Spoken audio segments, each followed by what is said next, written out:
I'd like to introduce you to Latasha Wheeler, who's a parent at PS 446, which is in Brownsville, Brooklyn.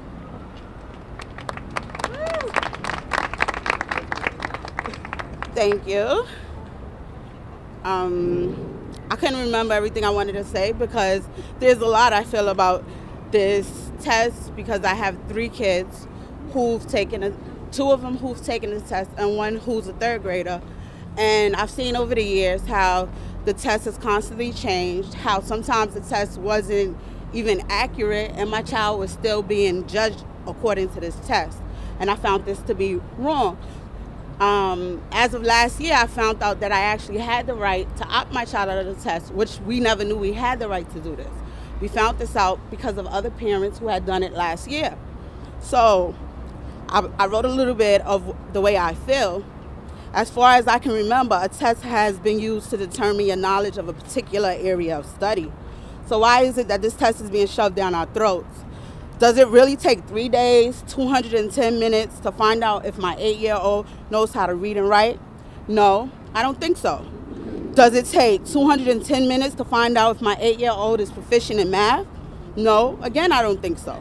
So what makes anyone believe that this test, because it's called Common Core, makes common sense? I can tell you what this test does. It hinders and takes away from our children being well-rounded individuals. It takes away from their love of learning. It takes away from their real-life experience. Anyone who knows a child knows that they learn through experience and touching and feeling. Like Takima, she said, my child actually just recently went on a trip, and he went to a museum.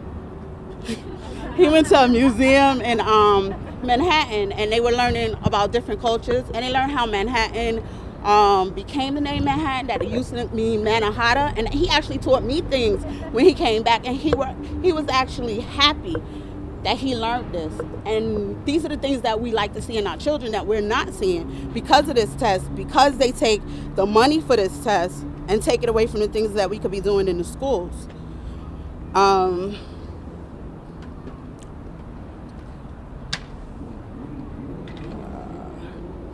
We've seen in Brownsville that because of so much test prepping and because of the money that they use for the test prep, we don't have things like art, music, sports, dance, or even science projects.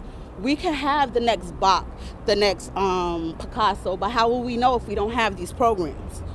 And they tell us that we don't have these programs due to the lack of funding. So the next question would be for a critical thinker, if you don't have the funding for us to do these things in the schools, which makes our children what they are, then how do you have the money to give these corporations for these tests? Yes! We have incredible scholars in Brownsville who overcome enormous odds. And if you come and see what they do without resources, you'll be amazed at what they do with resources. It's not our children or our teachers that need to be evaluated, it's the system. I refuse to let you put our children, I refuse for you to let our children be guinea pigs of your $1 million experiment. So we're out. We refuse to allow you to tell us how well our child's teachers are doing because you administered a biased test that doesn't depict the true capabilities of our teachers or our students.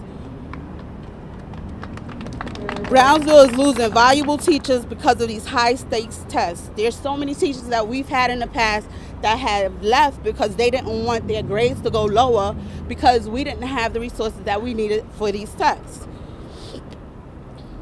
So you guys who are pushing so hard for these tests, when you decide that you want to take the test and that you'd rather take it every year, then maybe we'll think about letting our children do that. My child is no less important than yours. Just because he gets a free education, it doesn't mean that you are allowed to put him through the torture of sitting for 3 days for 70 minutes each day.